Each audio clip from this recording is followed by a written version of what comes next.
Krásny večer, dámy a páni, sledujete Na hrane. Presne pred 2 rokmi, hneď po začiatku invázie ruských vojsk na ukrajinské územie, sme vám ponúkli vtedy považovaný za kontroverzný duel Andreja Danka s Jaroslavom Naďom. Andrej Danko bol vtedy neparlamentný politik, líder SNS. Jaroslav Naď bol v tom čase práve minister obrany. No, tento raz vám presne po 2 rokoch ponúkame duel v podstate v rovnakom zložení, ale v opačnom garde. Rovnako sa budeme rozprávať o Ukrajine, ale budeme sa rozprávať aj o aktuálnych vnútropolitických otázkach. No a na záver si ponúkneme aj prieskum, ktorý ukáže, koho by volili voliči neúspešných kandidátov z prvého kola v kole druhom. Sledujete teda Na hrane. Mojimi hostiami sú Andrej Danko, predseda SNS, podpredseda Národnej rady. Vítajte. Dobrý večer, ďakujem za pozvanie. A Jaroslav Naď, tentokrát už ako líder demokratov neparlamentnej strany. Vítajte, pán Naď. Ďakujem veľmi pekne a prajem všetko dobré. Tak som rada, že ste tu obaja. Dámy a páni, samozrejme sledujte aj naše Noviny.sk, kde uvidíte počas relácie už výsledky prieskumu. Sledujte Noviny Plus, rovnako tak www.joj24 podcasty a facebookový profil Na hrane TV Joj. Tak, začíname. No, páni, kým sa dostaneme k tej Ukrajine, ja len pripomínam, že sme v tom čase naozaj pred 2 rokmi mali záujem ukázať také 2 geopolitické nastavenia, 2 kultúrne svety, tak o tomto sa porozprávame aj teraz, ale ešte predtým sa dostaneme k výraznej aktualite dnešného dňa, a to je práve rozhodnutie Ústavného súdu. Pán Danko, ja som dnes ešte nepočula vaše hodnotenie celej tejto záležitosti. Čo pre vás prináša toto rozhodnutie, ako ho hodnotíte, lebo mnohí ho hodnotia ako víťaz práve tej ich strany. A čo s tým budete ako vládna koalícia robiť? Ako právnik som v roku 2006 zažil predbežné opatrenie, že nebolo vydané osvedčenie človeku, ktorý vyhral voľby v Petržalke, a bolo to novum. A dnes som ako právnik šokovaný z toho, že Ústavný súd vydal rozhodnutie pri zákone, ktorý ešte nie je účinný. Ale musíme rešpektovať rozhodnutie Ústavného súdu. Musíme ho naštudovať. Pre mňa je dôležité, že potvrdil tú správnosť rozhodnutia toho špecializovaného úradu alebo špecializovanej prokuratúry, pretože naozaj len Bulharsko a pár štátov má takýto inštitút. Poďalšie, čo sa týka iných náležitostí, je to v rukách Ústavného súdu.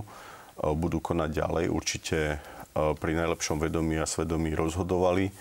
A som naučený ako právnik rozhodnutia súdov rešpektovať, a preto ani to nebudem komentovať, či je to dobré alebo zlé. Pre mňa je dôležité to, že Ústavný súd potvrdil, že špecializovaný prokurátor nemá opodstatnenie v tom pyramidálnom usporiadaní, ale na druhej strane uvidíme, ako bude ďalej konať. No, on zatiaľ nerozhodol v merite veci, ale rozhodol o tom, že teda toto zatiaľ nie je protiústavné. Pán Naď, ako vyhodnotíte teda rámcovo toto rozhodnutie Ústavného súdu a čo to podľa vás bude znamenať práve pre vládnu koalíciu a pre kauzy, ktorých sa to týkalo, ktoré sa mohli vlastne daným rozhodnutím zastaviť? Pani moderátorka, ja poviem veľmi úprimne, že sa na toto rozhodnutie Ústavného súdu pozeráme s nadhľadom. Lebo naozaj je to vlastne len rozhodnutie o tom, že pozastavuje účinnosť niektorých častí komplexnej novely trestného zákona. Nerozhodol v merite veci. Nerozhodol ani, tak ako ste správne povedali, ani v súvislosti s úradom špeciálnej prokuratúry.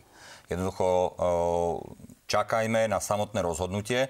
Áno, v niektorých častiach pozastavil účinnosť, čo veľmi dobre viem, že aj z prostredia Smeru, že Roberta Fica mimoriadne nahnevalo a hlavne ľudí okolo neho, lebo nečakal, že sa to stane. A hlavne kvôli tomu nečakal, že sa to stane, lebo zámerne spomalovali vlastne to, aby bola uverejnená táto novela v zbierke zákonov, práve kvôli tomu, aby Ústavný súd rozhodnúť nemohol. Ale Ústavný súd zjavne vedel veľmi dobre, čo robí. A aj v tom samotnom rozhodnutí povedal vláde a aj parlamentu, že vy nesiahajte na právomoci, ktoré má Ústavný súd. Povedal to úplne jasne. Robert Fico povedal doslova, ja som veľmi spokojný s rozhodnutím o USP, že zanikne semenište zla a porušovania zákona. A čo mal povedať oficiálne, pani redaktorka? Realita je taká, že čo sa týka USP vôbec nerozhodol súd, to je poprvé. A čo sa týka, alebo v merite nerozhodol, a čo sa týka tých ostatných vecí, tak čo mal povedať, že je nahnevaný? No nie, mohol povedať len to, že je teda strašne šťastný, ale ľudia zo Smeru samotní hovorili o tom, že bol mimoriadne nahnevaný. Takže a to odkiaľ viete, pán Naď? No, priamo od ľudí zo Smeru, ktorí boli Čiže osobne vám to povedali. Osobne nám to hovorili, áno, presne tak. Tak to je zaujímavé, že ľudia zo Smeru komunikujú s demokratmi. To tak býva. Vy ste boli v Smere, či? Ale veľmi dávno, 22 rokov, 3 rokov dozadu. Robert Fico vám to rád vyčíta. Pán Danko, ale čo to teda znamená pre vás? Pretože ak to teda správne čítame, to rozhodnutie Ústavného súdu, zatiaľ naozaj nedošlo k tomu, aby sa aplikovalo premlčanie lehôd, napríklad v kauzách, ktoré sú tak povediac tie vykričané, tie najväčšie, tak to môže byť naozaj tým dôvodom toho, čo hovorí pán Naď. Čo to teda bude znamenať pre vás? Budete ten najbližší pol rok upravovať novelu trestného zákona ďalšími novelami trestného zákona? Pre nás to neznamená nič, ale zaujímavé je, a pán Naď to povedal, že pozastavil účinnosť niečoho, čo ešte aj nebolo účinné. Lebo právnici vedia, že je rozdiel medzi právoplatnosťou a účinnosťou. Takže uvidíme, ako sa s tým vysporiada Ústavný súd, lebo to je šialené, čo urobil z hľadiska práva. A hodnotiť, že či niekto včas alebo pozde posiela podpísaný zákon, tak myslím si, že je to na zamyslenie. Pretože, ešte raz hovorím, účinné je to publikovanie zbierky zákonov a oni hovoria o odklade účinnosti niečo, čo ešte účinné nie je.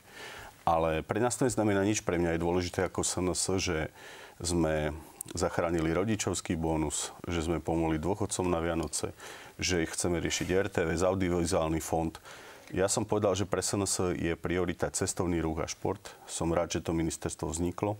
A samozrejme, že sú aj nutné jazdy, ako aj táto téma, špecializovaná prokuratúra, ale vy viete, že ja som sa aj 3 roky napriek tomu, že nás mnohí terorizovali, vyhýbal nejakej konfrontácii, nejakých Dobre, procesov. čiže vy budete čakať na, povedzme, návrh Roberta Fica, Petra Pellegriniho, aké bude to ďalšie nejaké koaličné riešenie? Pellegrini ani Robert Fico. Jediné, čo ma mrzí, že mesiac nebude parlament rokovať, lebo to tak proste som musel akceptovať z pozície Smeru a Hlasu, keďže majú väčšinu, pretože som chcel, aby sme práve v marci prijímali zákony, potrebujeme stavebný zákon, potrebujeme výstavbu diaľnic EIA a mnohé iné veci riešiť.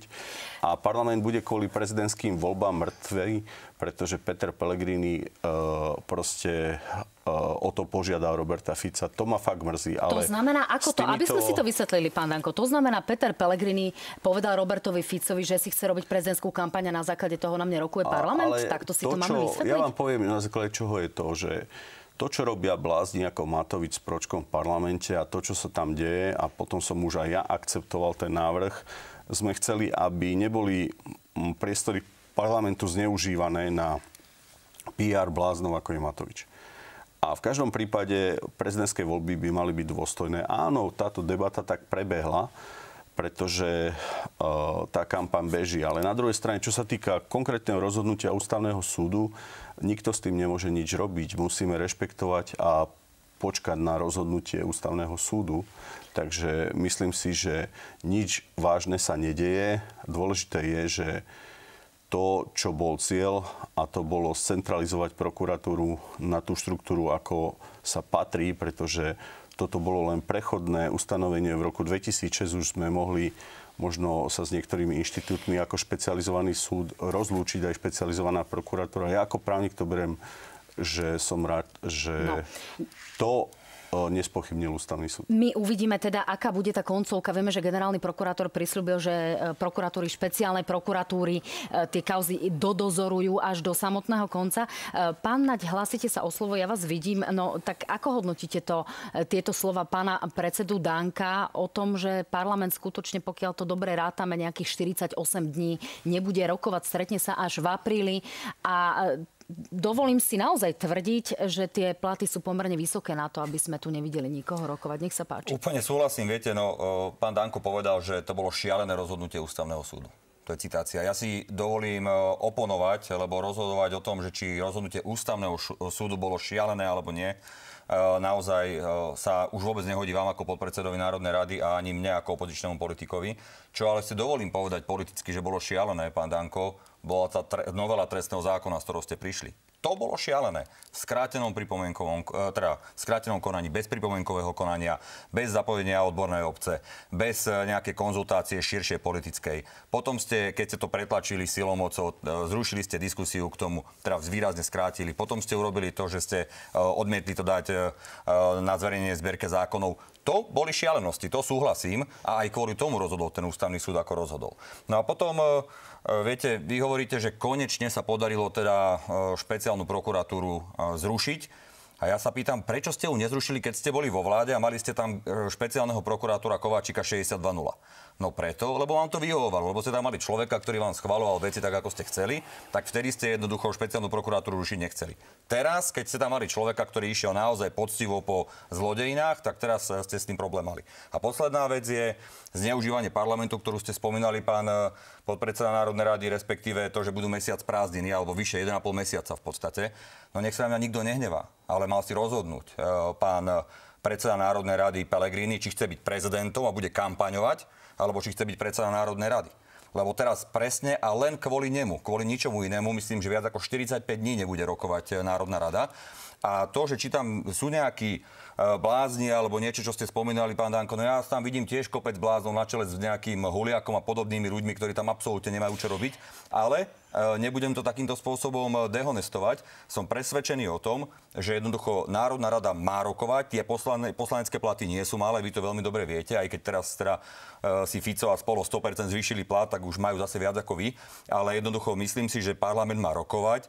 Boli ste tam zvolení, tak makajte. A nevozte sa po celom Slovensku na parádach, ktoré robí Pellegrini na to, aby sa stal prezidentom. Áno, to je asi narážka teda na to MDŽ, ktoré robí Smer s pánom Pellegrinim. Pán Danko, ale keď ste to už načali, ja som sa tomu chcela dostať až naozaj v samom závere, ale keď už ste spomínali toho Igora Matoviča, tak si pripomeňme naozaj tú situáciu, ktorá nastala v pléne Národnej rady a či toto naozaj odráža to, čo chceme vidieť v Národnej rade. Nech sa páči.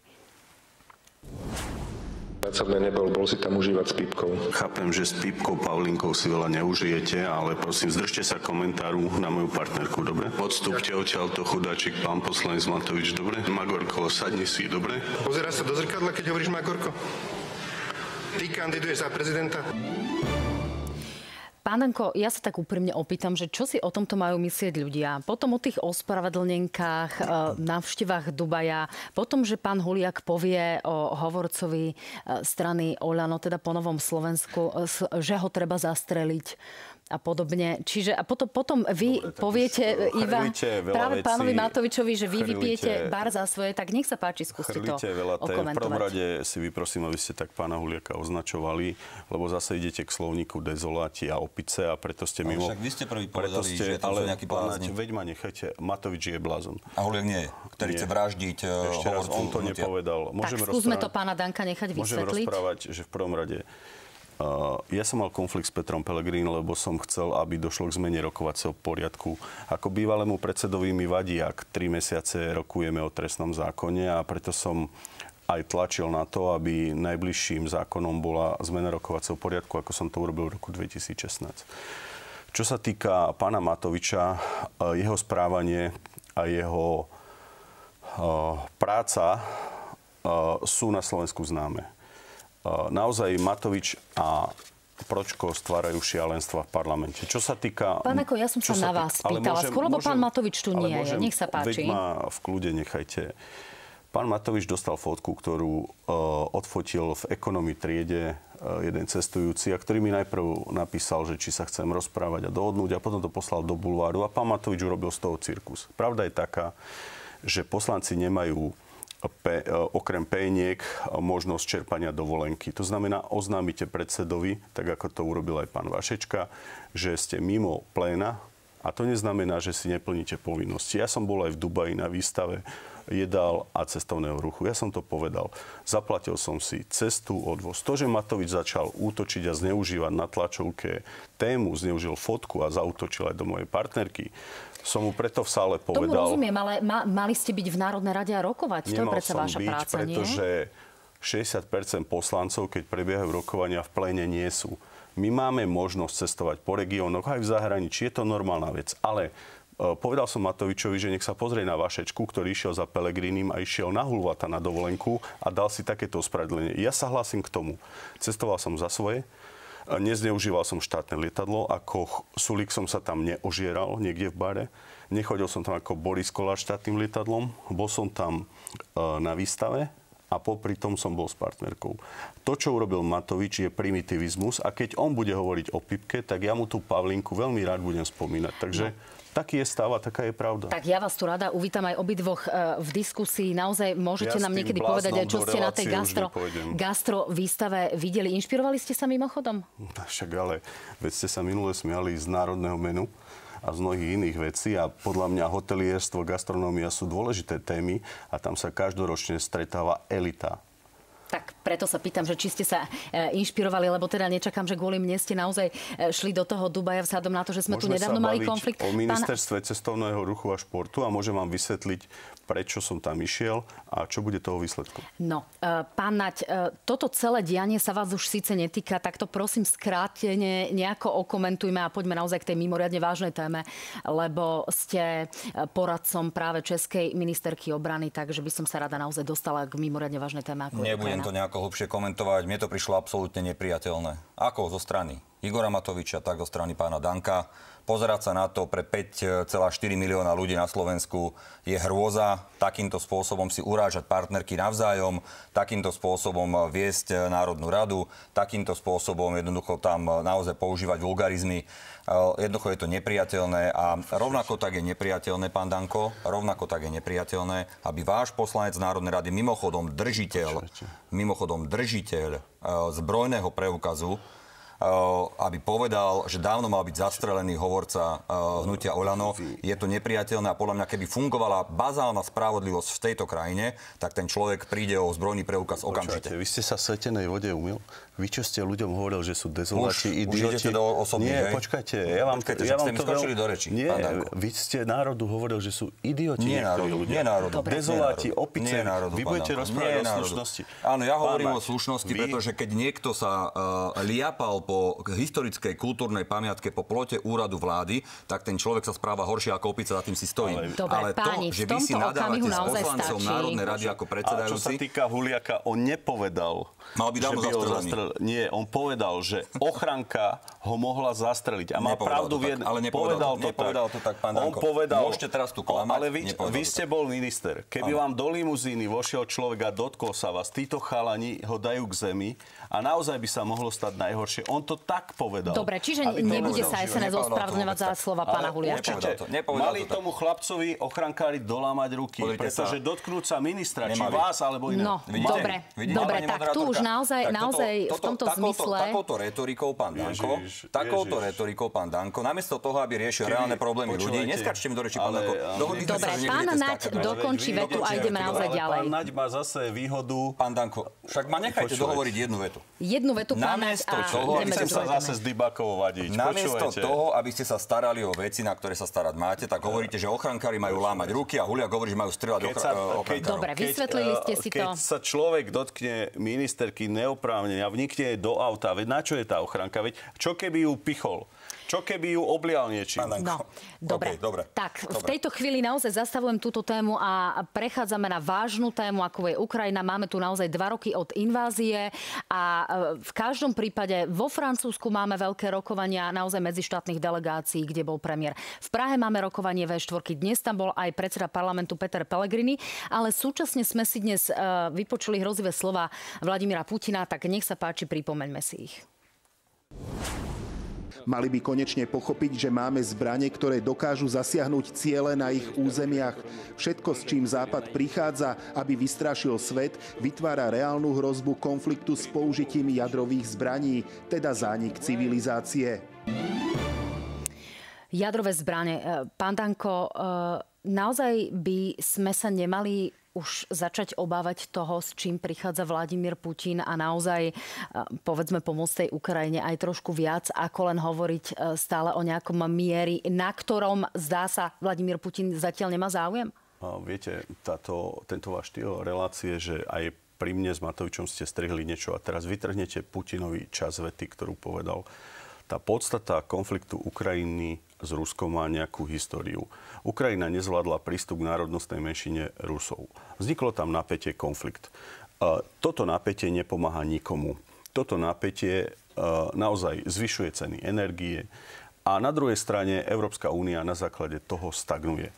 A keď Rusi počúvajú o tom, že tam majú ísť vojaci NATO na územie Ukrajiny, tak samozrejme komunikačne reagujú. Ja vás len opravím, pán Danko. Vojaci krajín NATO, nie vojaci NATO, v tom je naozaj kruciálny rozdiel. Ale aký je rozdiel v tom, preboha? Čo tomu chcete? V tom, že ide o bilaterálne dohody, krajín, nie o vojska NATO. A čo sa stane, keď tam pôjde vojak členského štátu a niekto ho zabíja? Čo sa stane, ak sa stane nejaký konflikt a nás Francúzi požiadajú, že im tam zabili 5 vojakov o súčinnosť?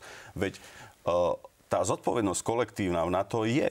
A tieto individuálne dobrodružstvá nás nemôžu vtiahnuť do konfliktu ako spoločenstvo NATO s Ruskom. A keď to Rusi takto vnímajú po vyhlásení Macrona, tak samozrejme ten prejav mal určite, ako poznám Putina, viac ako hodinu zase a vysvetľoval tie veci. Ale nemôžete Putinov prejav strihnúť 5 sekúnd, aby zase sa tu pán Naď naozaj nebudem rozplýval, Putinov aký je hodinový Putin prejav zlý. púšťať v relácii, pán Danko, takže to naozaj, nemanipulujte ľudí vytrhnutými vetami z kontextu. Pán Naď, teda, ako som spomínala, ste poradcom Českej ministerky obrany, sám ste boli ministrom obrany.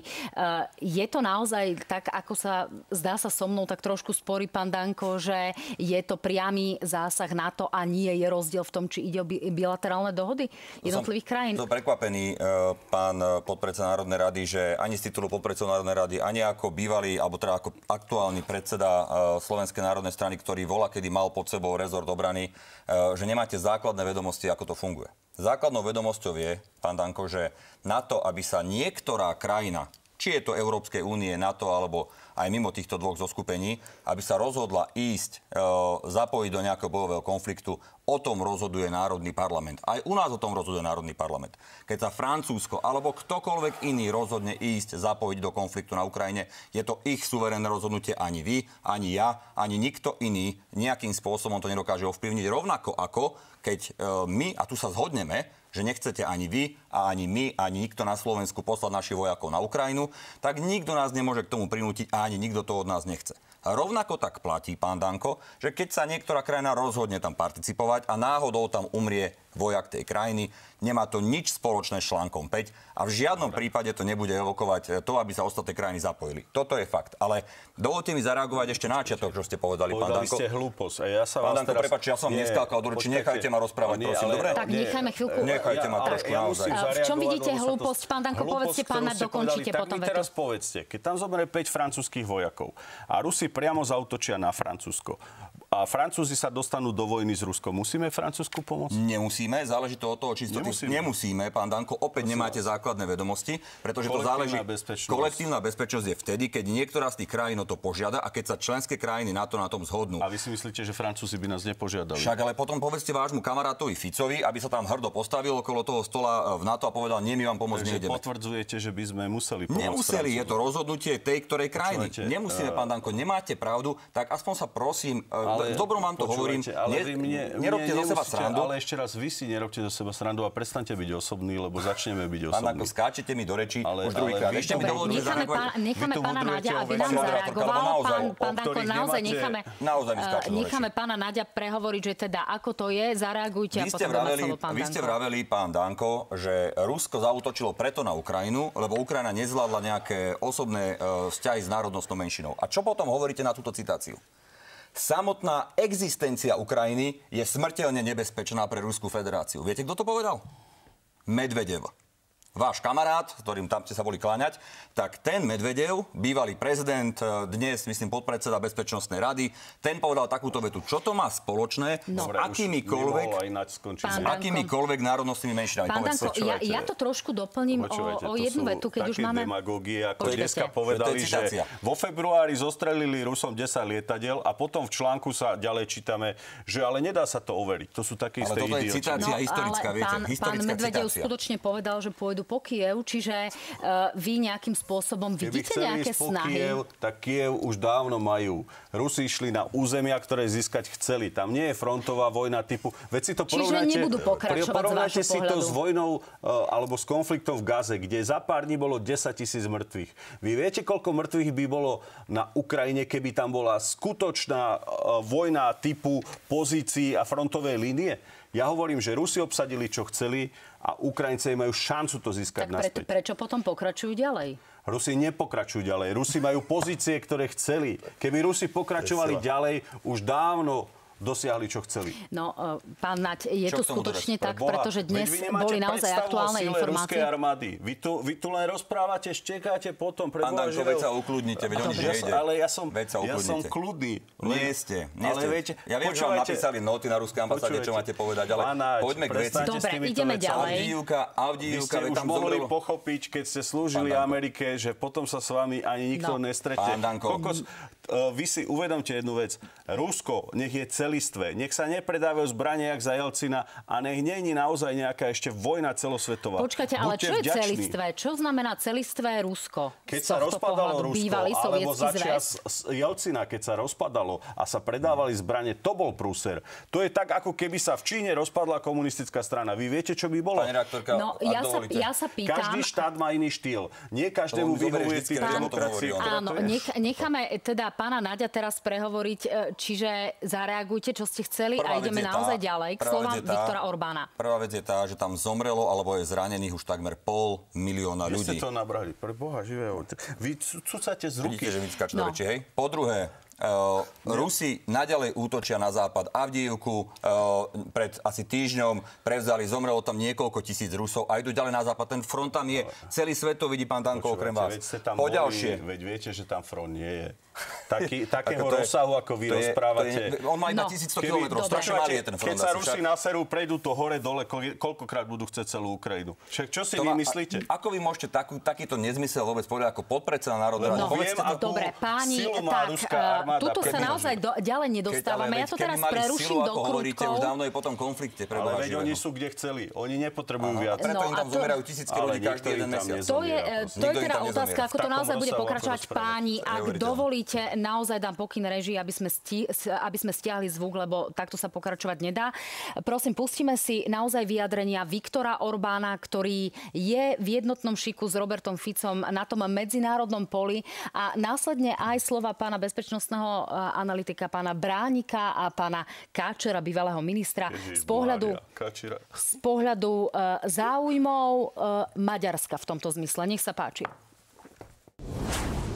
Nejvýznamnější premisy maďarské národní bezpečnosti, aby na východ od nás existovala entita, ktorá bude medzi Maďarskom a Ruskom. On chce, aby medzi Maďarskom a Ruskom bola entita, niečo. Hej? Nehovorí tá Ukrajina z roku 91, hovorí niečo, nejaký útvar, čokoľvek, čo ho bude fyzicky oddelovať od ruského územia a čo zabezpečí na nejakých, možno na dekádu alebo dve, nejakú formu bezpečia a zároveň by určite uvítal aj nejaký územný zisk. Ráta, že Putin dobije Ukrajinu, obsadí juh zo miesta okolo Kyjeva, vytvorí takú babkovú vládu, tak ako bol slovenský štát za druhej svetovej vojny a verí a dúfa v to, že bude zjednotiteľ Maďarov, ktorý získa za akú odmenu za svoju lojalitu a za svoje verné služby Kremlu časť Zakarpatska. Jednoducho, toto je jeho plán.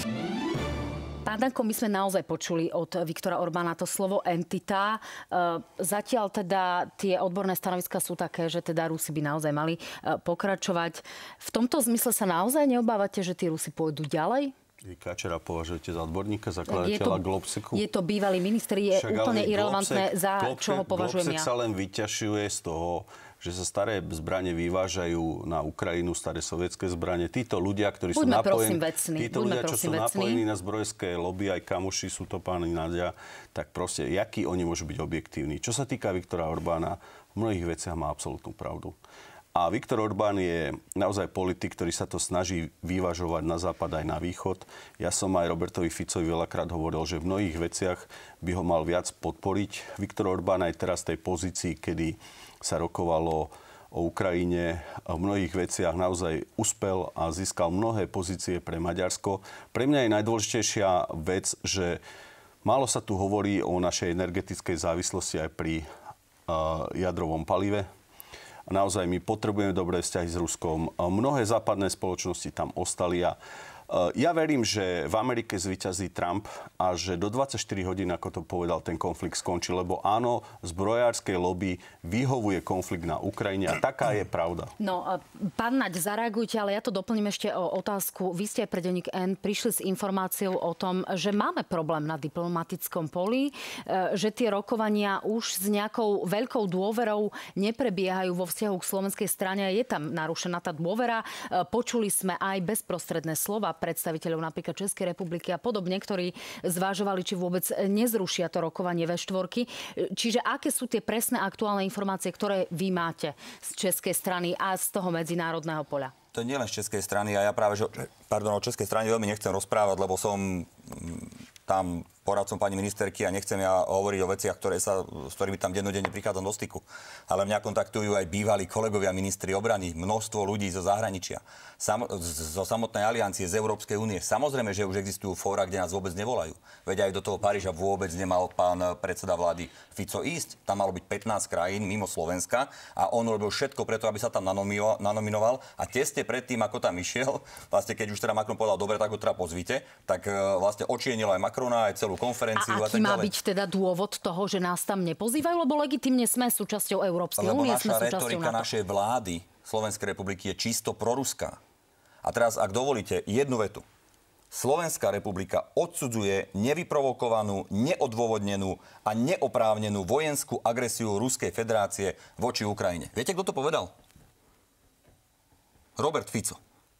25.2.22, ešte raz, Slovenská republika odsudzuje nevyprovokovanú, neodôvodnenú a neoprávnenú vojenskú agresiu Ruskej federácie. Oni vás klamú v tej vláde. To je to uznesenie. No, a dnes, ešte jednu vetu, prepáčte, a dnes Peter Pellegrini, druhý váš koaličný partner, povedal, že on nechápe, prečo sú takí zlí tí zahraniční partneri, povedal to na tlačovej konferencii dohľadateľnej po rokovaní V4 predsedov parlamentov, že on nechápe, prečo sú takí zlí tí ostatní na nás, veď Slovenská republika už 2 roky pomáha vojensky Ukrajine. Danko, vy cítite, oni vás klamú v tej koalícii. Vy cítite nejaký dešpekt zo strany európskych predstaviteľov vyslovene napríklad vo vzťahu k vám ako podpredsedovi Národnej rady? Že toto prebieha, o čom hovorí aj pán Naď? Poviem vám k tomu, že nie som teraz predseda Národnej rady. Ja som v kontakte, ale nie som predseda, to znamená, nie som na priamých rokovaniach.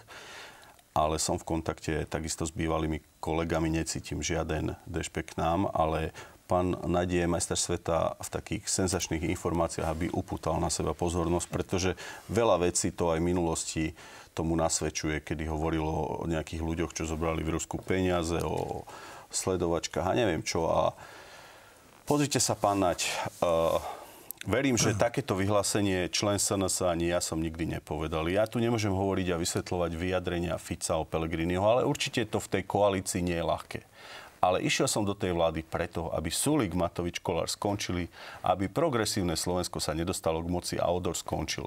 Aby ľudia ako vy, Matovič a Heger už sa nikdy nedotkli riadenia štátu. Je to ťažké, lebo Robert Fico je hráč, politický hráč, ale povedať, že on sa pýtal Macronovi, Macron by ho tam nepozval, alebo nepustil. Ale Robert Fico jasne povedal, čo tam Macron chce riešiť. A Roberta Fica aj nás vysmievali v pondelok novinári, že si vymýšľame. Povedal to potom Macron, že to je tak? Povedal Macron, že to je tak. Ale hlavne by som vám chcel povedať jednu vec. Ja chápem, že sa vám zle pozerá na to, že táto vláda má akceptáciu. A rozprávať o tom, že sú uzavreté fóra. Povedzte mi jedno rokovanie, kde nebolo pozvané Slovensko. Paríž. No. Prosím vás. Bol tam Fico? No, Robert Fico hovoril o tom, že to bola bojová porada. V zásade to mnohí odmietli. Však sme všetci vystrašení, keď nám povedia, a ešte jedna zaujímavá vec, povedia nám, že tam chcú niektoré štáty posielať vojakov. Ale chcem sa tu priamo spýtať. Vy ste verejne povedali, že za vášho ministrovania naši slovenskí vojaci boli na Ukrajine? Áno. Vy ste ich tam poslali? Na služobnú cestu. Na základe čoho? Na základe služobnej cesty. Tak ako všade inde na svete. Aj vy ste posielali na služobnú cestu. Počkajte, a na základe čoho? Mali ste na to uznesenie Národnej rady? Nepotrebujete na služobnú cestu uznesenie žiadnej Národnej rady. Vy ste poslali na územie Ukrajiny našich vojakov. Presne tak. Teraz hovoríme o húfniciach Zuzana a o... Ja to vysvetlím. Nech sa páči. Ale chcem... Pán Danko, pýtali ste sa, môžem vám odpovedať? Mňa to zaujalo a chcem sa na ten problém pozrieť, pretože chcem vidieť ten rozkaz, ako ste vy si mohli to dovoliť. Tak pán Naď to teraz verím vysvetlí. Dúfam a verím, že rovnako tak, sa pozriete aj na pána Kaliňáka, ktorý poslal na služobnú cestu pána náčelníka generálneho štábu s ďalšími vojakmi na Ukrajinu. Absolútna katastrofa išla na služobnú cestu však. Akože, pán Danko, nebuďte smiešní. Čo sa týka, teraz ja hovorím, prepáčte. Zaujali vy, keď ste tam posielali zbranie, na základe čoho ste si tam dovolili poslať vojakov? Na základe služobnej cesty na služobnú cestu chodieva sa normálne. Ja viem, že pre vás je to zvláštna vec, lebo vy chodíte kade-tade po Abu Dhabi, ale to je vaša vec. Na dovolenky. Ja vám hovorím, že vojaci chodia všade na služobnú cestu. Takže čo to bola za služobná cesta? Skúste to, pán Naď, vysvetliť. Počkajte, skúsime teda vysvetliť naozaj, ako sa to týkalo aj tých hufníc Zuzana a ideme ďalej, páni.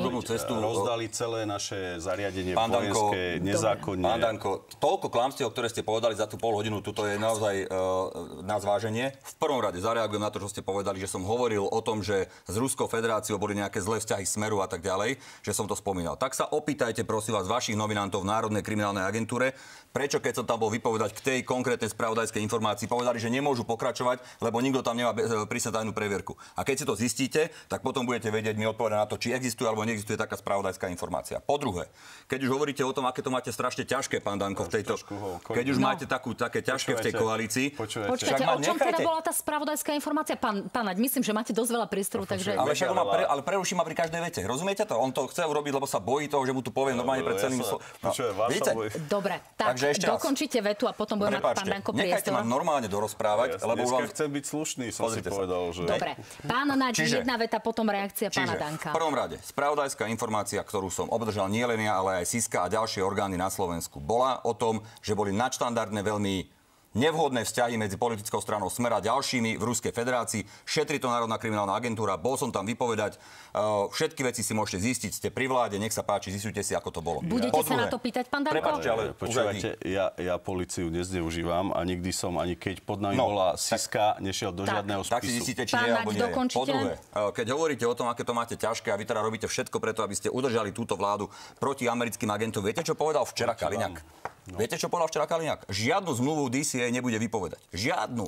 Lebo tá zmluva, povedal to v Slobodnom vysielači, robím tú reklamu s žiaľbou hroznému médiu, ale inde nechodí. Ale inde nechodí. Už ho zastavte. Nie, prepáčte, však je to ľudia niekto, ale niekto ľudia počujú. DCA sa nebude. Dokončím vetu. Ale naozaj už len jednu vetu.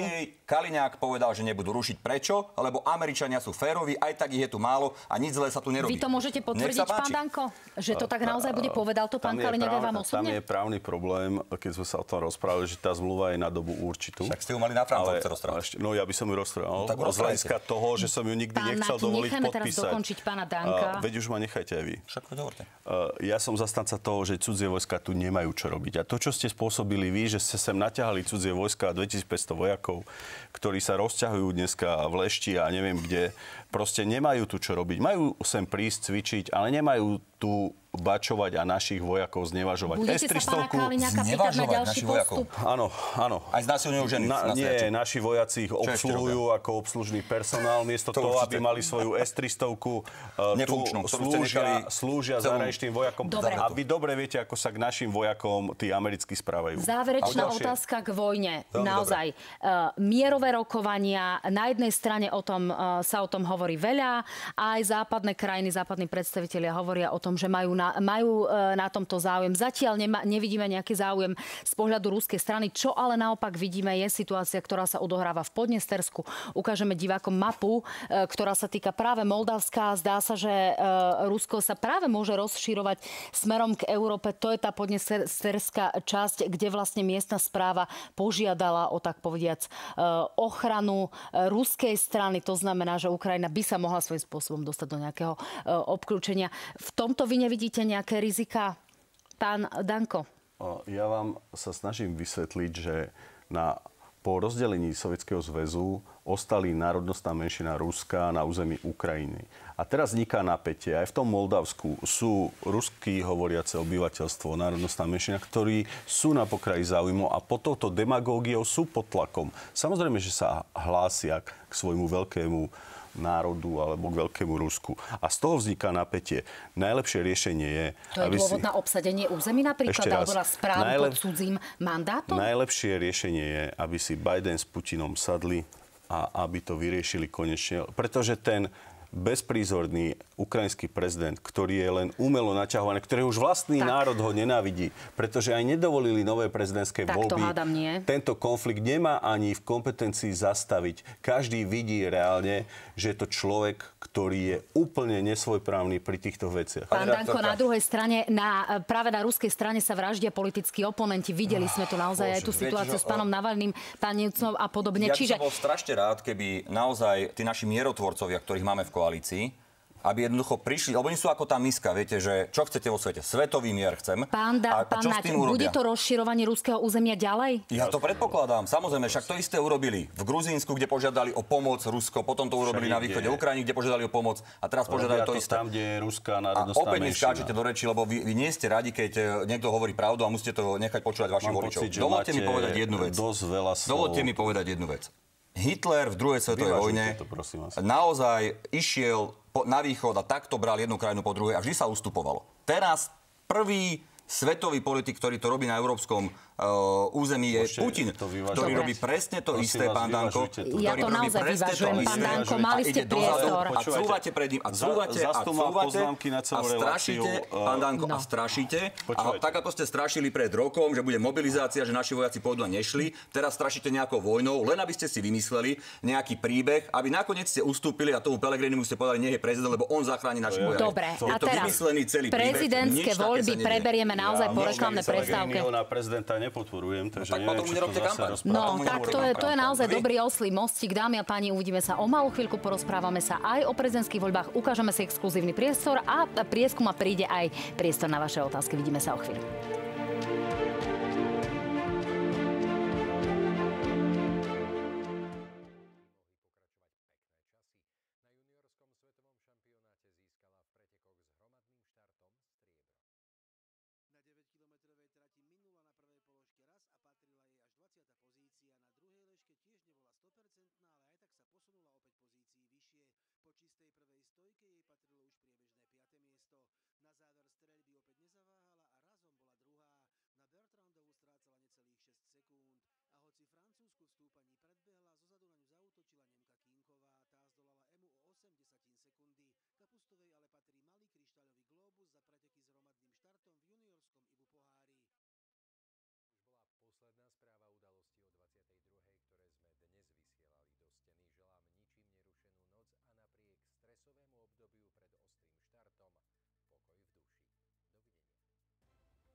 Opäť krásny neskorý večer, dámy a páni, stále sledujete Na hrane, stále sú mojimi hostiami Andrej Danko a Jaroslav Naď. No a to, že mám v ruke papiere, je neklamným znakom toho, že si ideme predstaviť výsledky exkluzívneho prieskumu, kde sa dozviete, koho by voliči kandidátov neúspešných v prvom kole volili v kole druhom. Tak, pán Danko, ja vidím, že ste netrpezliví, čakáte na tie výsledky, ale koho budú voliť voliči Andreja Danka, ktorých by bolo 2,1% v prvom kole?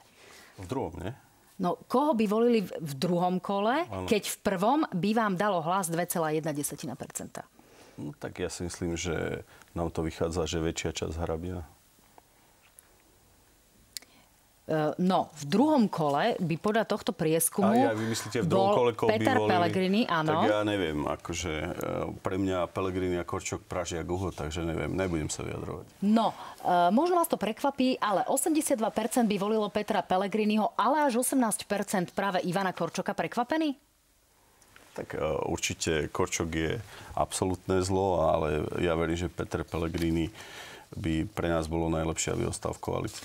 No, pokiaľ ide o voličov Štefana Harabina, ktorý by v našom prieskume realizovanom medzi 5. a 12. februárom získal 8,1% v prvom kole, takéto by bolo prerozdelenie.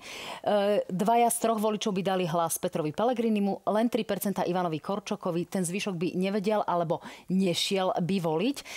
Hovorí sa o tom, že sa vzdáte práve v prospech pána Harabina. Je táto úvaha skutočne čím ďalej, tým bližšie realite? Viete čo, my sme v komunikácii a nechcem, aby národný hlas prepadol. A mne je ľúto, že som sa s Pellegrinim nedohodol, že aby bol koaličný prezident a že povedal, že nepotrebuje podporu SNS. Takže uvidím, jak to dopadne, ale ja určite nechcem rozbíjať hlasy. Ja som povedal, že podľa prieskumov sa rozhodnem týždeň pred voľbami. Aká veľká je pravdepodobnosť, že dáte svoje odporúčanie svojim voličom voliť práve Štefana Harabina? To sa ma pýtate, ako keď hráte šach, že kde budem ťahať. No tak chvíľu ma nechajte. Tak možno by ste mi mohli povedať, že z väčšej časti už ste rozhodnutí alebo na 80%. No pokiaľ ide o voličov Igora Matoviča, ktorého by v prvom kole volilo 4,8%, tak Ivana Korčoka by volilo 54%, jeho voličov 29%. Petra Pellegriniho, poďme ďalej, voliči Jána Kubiša, ktorých by bolo 3% v prvom kole. Tak tu je výsledok nasledovný. 45% voličov Jána Kubiša by volilo práve Ivana Korčoka, 41% Petra Pellegriniho. Pokiaľ ide o pána Kristiána Foroa, on by získal výsledok 2,4% v prvom kole. 70% jeho voličov by volilo Petra Pellegriniho, len 5% Ivana Korčoka. Pokiaľ ide o voličov Patrika Dubovského s výsledkom 1,9 v prvom kole, tak tu je 60% voličov rozhodnutých pre Ivana Korčoka, 14% pre Petra Pellegriniho. Voliči Mariana Kotlebu, ktorých ale nie je ani 1%, tu je to jasná preferencia v prípade Petra Pellegriniho. Voliči Milana Náhlika, tých nebolo veľa, tých je len niečo na úrovni 0,6%. Títo by sa rozhodli pre Ivana Korčoka. Naša agentúra ako v tomto prípade nemerala práve pána Šveca, keďže v tom čase bol naozaj vylúčeným kandidátom.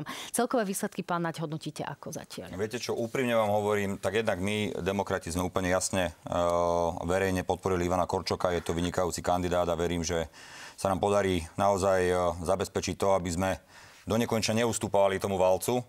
Budeme tvrdí, pevní a spoločne s Ivanom Korčokom verím, že nastavíme takú rovnováhu v spoločnosti. Ale zároveň vám poviem úprimne, že niektoré čísla ma prekvapili a neverím im. Nechcem spochybňovať agentúru, ale naozaj si nemyslím, že by až 1/3 voličov Igora Matoviča volila Petra Pellegriniho. To mi príde veľmi nepravdepodobné, ale rozumiem limitom toho prieskumu. Čísla sú naozaj malé, pretože Igor Matovič naozaj nedosahuje nejaké veľké výsledky, preto sa vlastne rozhoduje a hovoríme vlastne o rozdelení pomerne malých čísel. Celkovo si myslím, že naozaj bude ten súboj veľmi tesný medzi Petrom Pellegrinim a Ivanom Korčokom a na konci si dovolím povedať, že Ivan Korčok zvíťazí, lebo ľudia sa zmobilizujú na to, aby nedovolili valcu, aby už naozaj obsadil všetko. No, páni, stretnete sa v europarlamentnom súboji, teda v boji o europarlamentné kreslá. Obaja, vyzerá to tak. Pán Danko, vy vraj máte naozaj eminentný záujem dostať sa do Európskeho parlamentu. Je to skutočne tak? Môžem jednou vetou to, čo povedal pán Naď. Ja som povedal, že jediný, kto porazí Korčoka, je Robert Fico. A naozaj mám obavu pri tom, ako Peter dnes s nami nekomunikuje, ako nemá záujem o národný hlas, že toto nemusí dobre dopadnúť. A to, že prejudikujete, že oni dvaja postupia, podľa mňa je taká mediálna chyba, lebo ešte stále súťažia aj iní kandidáti a ich je tam 12. To je pravda. To znamená, 11. že nevytvárajte dojem, že len Korčok a Pellegrini. My urobíme všetko pre spojenie síl. A ešte sa budem aj s Pellegrinim rozprávať.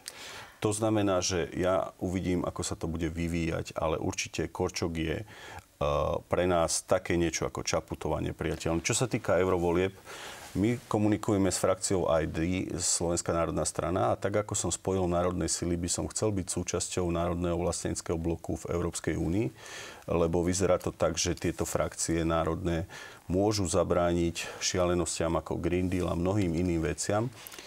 Táto frakcia vylúčila spomedzi seba Borisa Kollára, odmietli Republiku pána Uhríka. Pán Danko, máte úprimný záujem sa dostať do Európskeho parlamentu, alebo je to taký marketingový ťah, keďže kandidovať by mal práve aj pán Taraba, pani Šimkovičová? Na kandidátke budú všetci tí, čo sa prekrúžkovali. Nie je to marketingový ťah.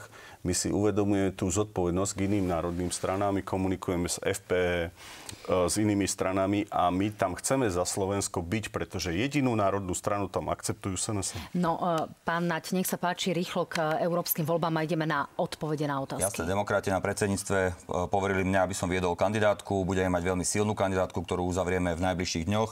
Budú tam aj známe mená, s ktorými spolupracujete? Budú tam veľmi známe mená, budú tam asi aj nejaké prekvapenia. Čiže kto? Pani Nikolsonová bude, pán Macko, povedzte. Nepoviem, ale teším sa z toho, že bude veľmi silná kandidátka. 3 hlavné témy: ochrana demokracie, lebo to je naozaj vážny problém, obrana, bezpečnosť a spravodlivosť. A z čoho to budete financovať, keď ste pred bankrotom? Pán Bilčík vám teda, zdá sa, stál na tom vašom spoločnom... Nie z oligarchov, ako i vašu stranu, pán pódiu, tak počkám si aj na toto meno. Počkajte. No, vidíte. Demokrati sú jediná politická strana, ktorým nesedí výkaz z hľadiska volieb a nemajú zverejnené pôžičky. On mne povie, že oligarchov. Veď vás financovali oligarchovia. Veď vás financoval oligarcha napojený na eurofondy. No. Vy neviete zdokladovať 2,1 milióna. To vôbec nie je pravda. Prečo klamete, pán Danko? Teraz si vymýšľate absolútne nezmysel. Tak, pán Danko, necháme pána Naďa zareagovať, lebo máme naozaj 3 minúty, dokonca chcem dať priestor. Tak, pán Naď, povedzte, ako to je s vašim financovaním, lebo ste nemali nárok na dotáciu. Presne tak. Prečítajte si Transparency, pozrite si náš transparentný účet. My na rozdiel od vás nemáme od oligarchov keše, ktoré vám vozili.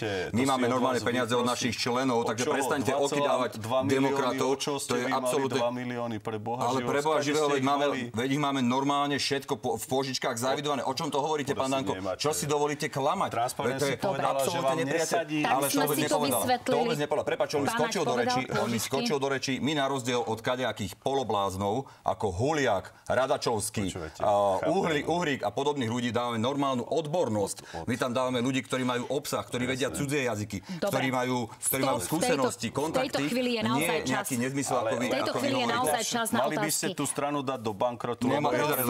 Poprosím vypnúť zvuk, aby som mohla položiť otázku. Poprosím vypnúť zvuk, aby som mohla položiť otázku. Takže, pán Danko, je správne poberať plat počas dovolenky v Emirátoch? Pýta sa pán Lazar Ivanov.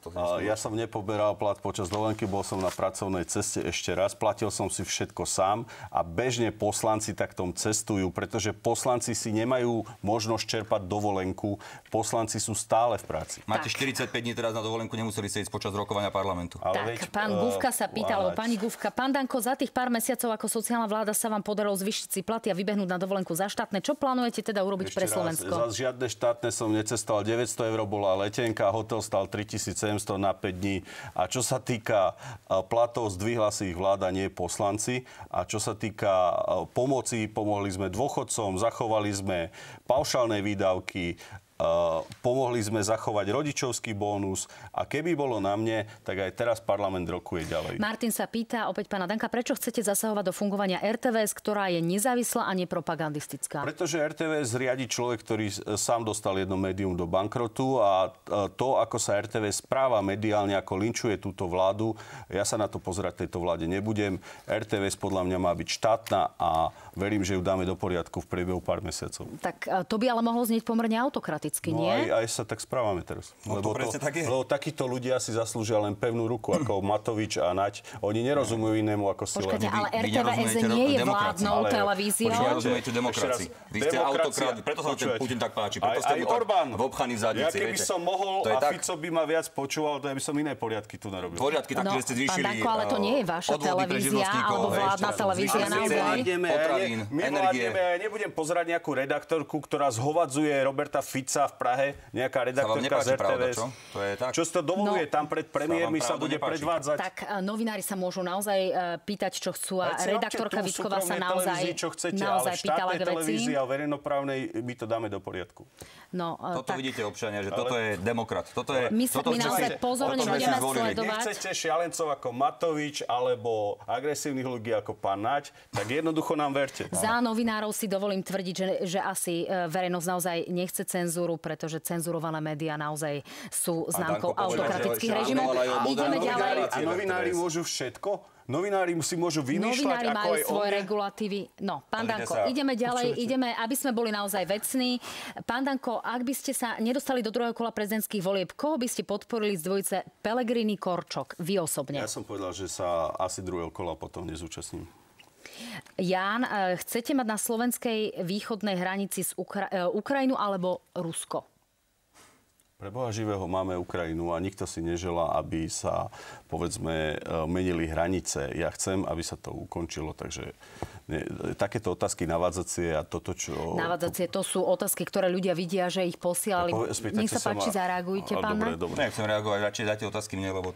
Otázka pre oboch od Tomáša. Ako vnímate zlé vzťahy V4 a fakt, že aj náš najbližší sused, a to Česká republika, sa začína od nás dištancovať a je veľmi pravdepodobné skončenie spolupráce V4.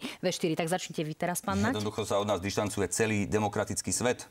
Jednoducho tak to je. Viete, že keď už premiéry krajín ako Poľsko, Česká republika, ale aj Nemecko, Francúzsko si dovolia povedať, že jednoducho s Ficom sa nedá. Keď pán Danko si dovolí pravdepodobne ožratý zlikvidovať semafor a potom uteká z miesta činu, tak jednoducho toto, viete, na tomto funguje tento svet. Primitivizmus je to, že ľudia, ktorí to urobili v Tatrách, od 2 dní bol odsúdený a mesiac sa tu vyšetruje vaše nabúranie do semafora. Ten chudák chalan niekde vo svite tento nepotreboval. A ja som komu ublížil? Jednoducho nie, vy ste ublížili. Dosť, posledná otázka. Pán Danko, nemáte informácie o tom, že by tí policajti mali byť nejako potrestaní? Ale ešte raz, to bola škodová udalosť. Policajti, či za to nebudú potrestaní? Škodová udalosť, nikomu sa nič nestalo. Išiel som sa ošetriť, zlomil som si zub. Dobre? Ale či nemáte informácie o tom, že tí policajti, ktorí zasahovali? Ja nemám žiadne informácie o tom, čo sa deje. Dobre. Páni, ďakujem pekne za naozaj v tomto zmysle korektnú diskusiu. Ďakujem pekne, pán Danko, ďakujem pekne, pán Naď. Pekný večer. Dámy a páni, ďakujem pekne aj vám. Trošku nostalgicky hovorím, že posledný krát sme vysielali z tohto štúdia Na hrane. Od budúceho týždňa budeme vysielať z nového. Trošku mi je ľúto za týmto krásnym štúdiom, ale verím, že sa vám bude páčiť aj to nové. Majte sa fajn, dobrú noc.